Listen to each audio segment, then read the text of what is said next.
Hello everyone and hello travelers. So this is Aiza from Travel with me, Aiza.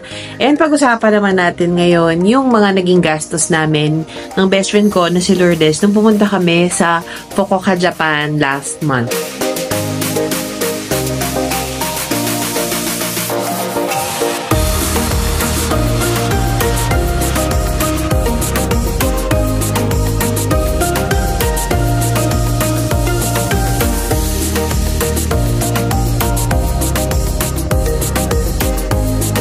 So, kung napanood nyo yung mga vlog ko, kakagaling nga lang namin ng best friend ko on a 5-day trip to Fukuoka. So, tapos tingnan natin kung magkano yung ginastos ko. So, ano ba yung mga disclaimer natin? Number 1 is, again, hindi to super budget travel. Ako kasi pag nagta-travel ako, may mixture of no, minsan it's okay for me to splurge on one thing, pero hindi dapat splurge lahat. Meron din namang mga bagay na talagang tinipid ko, such as the flight, dahil nakuha namin to ni Lourdes via mga Cebu Pacific na piso fare. So, mixture siya. So, anyway, gumawa ko ng listahan. Ito yung mga ginastos ko. So, syempre, kinategorize ko yung aking mga ginastos. So, first and foremost, pag-usapan natin magkano naman ang ginastos namin sa aming flight. So, yung flight namin ni Lourdes, nakuha namin ng piso fare. So, ang base fare talaga nito, binook namin siya ng May, tapos September yung aming flight.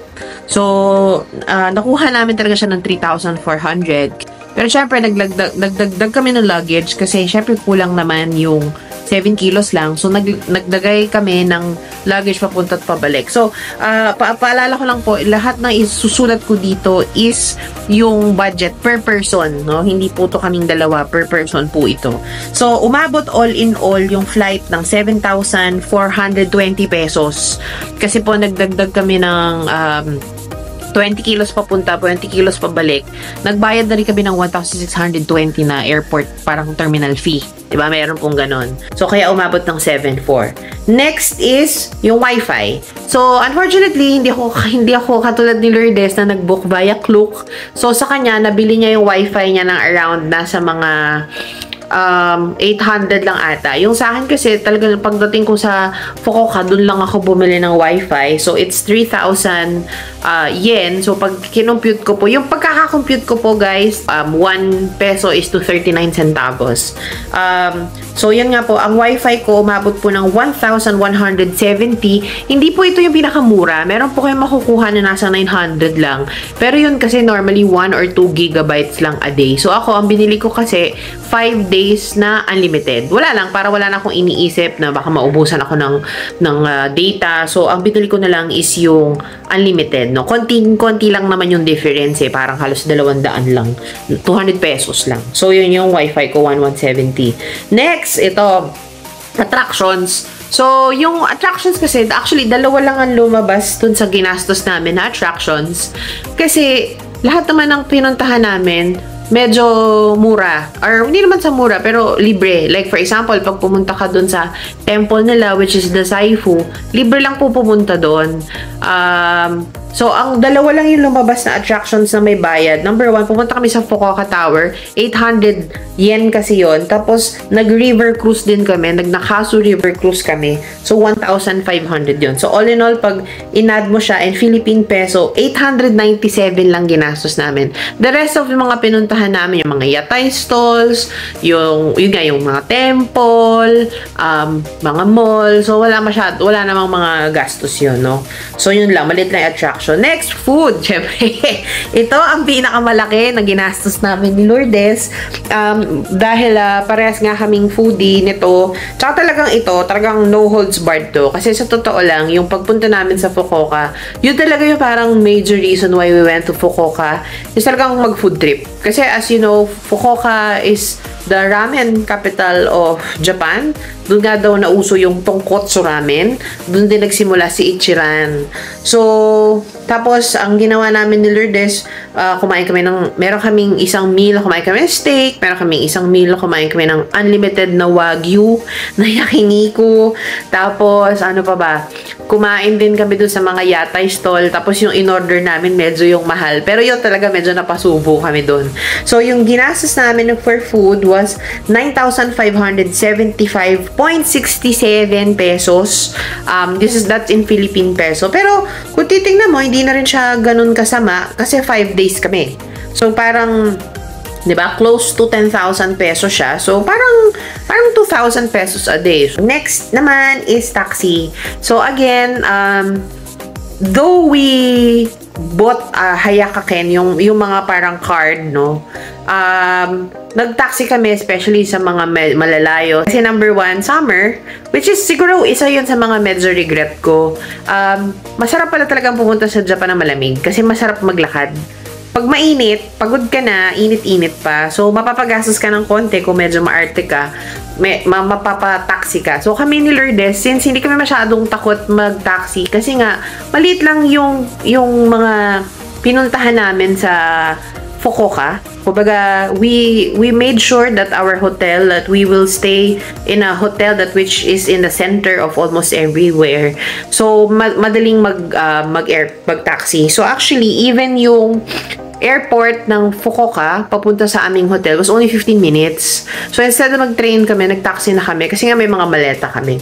So, yung taxi namin umabot ng 3,043 pesos. Hindi na rin masama kasi kung sa 5 days na, di ba, parang kumbaga imagine mo nasa Pilipinas ka, kung araw-araw ka mag-taxi, mura na ng 3,000.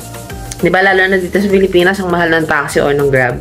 Next is Family Mart. So, gumawa ko ng category na Family Mart kasi, mahilig kami bumili. So, araw-araw talaga. Every night, bago kami bumalik ng hotel, bumibili kami ni Lourdes ng mga anik-anik sa Family Mart. So, either dessert, o bumibili kami ng coffee para kinabukasan, meron kaming breakfast. O bisa bumibili kami ng mga, syempre, yung mga famous na egg sandwich.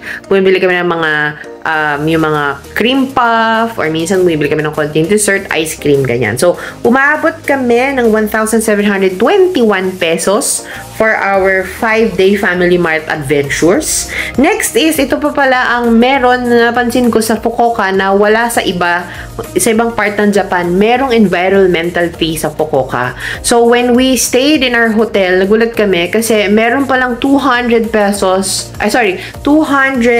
yen per night na environmental fee per person. So, lumalabas 800 yen yung ginastos namin na extra.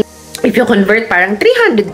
Hindi naman ganun kasama. At saka, literally, okay lang magbayad ng environmental fee kasi nakikita mo talagang malinis yung place, diba? So, sabi ko nga, I don't mind paying for an environmental fee kung nakikita mo naman talagang malinis. And then lastly, our hotel. So, ito yung isa sa mga medyo splurgean namin ni Lourdes. Our hotel was 14,822 per person. Kasi ako, ito yung isa sa mga first times ko na ginawa. Kasi pag nagpupunta ako sa Japan or in any country, budget hotel talaga ako. So, okay lang ako gumastos sa food, sa attractions, pero normally flight at saka hotel, talagang doon ako sa budget. Kung kaya kong makahanap ng hotel na 2,000 or 3,000 a night, yun yung hinahanap ko. Now, itong hotel na stinayan namin is yung Hakata Excel Tokyo Hotel. It's in the center of everything. It's literally in front of the Nakasu River. So, masarap siya dahil walking distance siya obviously sa Nakasu River, sa mga Nakasu yatay stalls, no, which is doon kami first nag-dinner. Pero it's 6,000. Actually, totoo lang, nabook talaga namin yung hotel na nasa 5,000 plus pesos lang talaga siya. Kaya lang ang nangyari, na-cancel yung flight namin on the week na we were supposed to go to Japan kasi ng last week of August. Kaya lang dahil nagkaroon ng malakas na bagyo sa Fukuoka noon, we had to cancel our flight and then rebook the following week. So, ang nangyari, nung nag-book kami ng hotel, the same hotel, buti na lang rebookable pa siya. So, pero nung nirebook namin, medyo nagmahal na. So, sayang dapat 5,000 a night lang siya.